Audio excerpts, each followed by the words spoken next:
pears are one of those recipes for when I'm craving something sweet, but I don't want to put a lot of effort in there. And they're always just so elegant and so delicious. So I have some beautiful Bosc pears, and they're nice and small, which is perfect for dessert. And all I'm going to do is I'm going to cut them in half, just like that.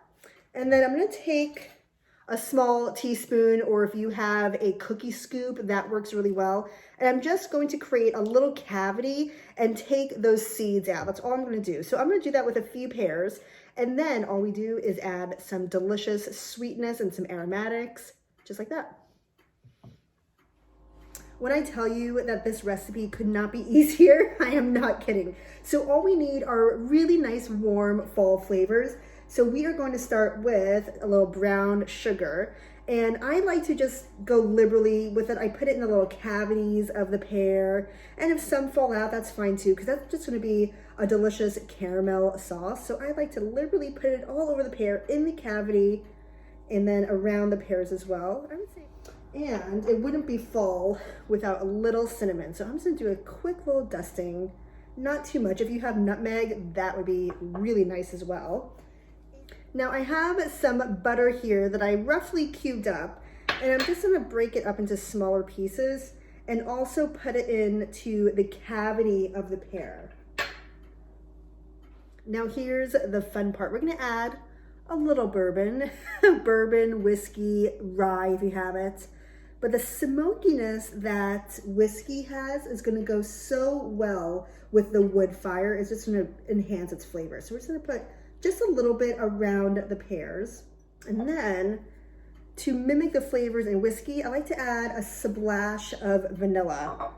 And also some flavors in whiskey. There's sometimes orange, and orange and bourbon go really well together. So I just took a little clementine and I'm just squeezing just a little bit of the juice all over the pears. And all that sugar, all that butter, all these flavors are gonna make a delicious sauce. And this is what it looks like before it's going in the oven.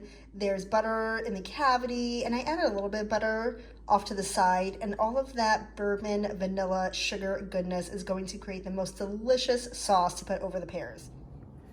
My pears are going in, headed towards the right side of the oven, so the coolest side. We don't want it to get too caramelized too quickly, and we'll check in about 10 minutes. Have been roasting in the oven for about 10 to 12 minutes.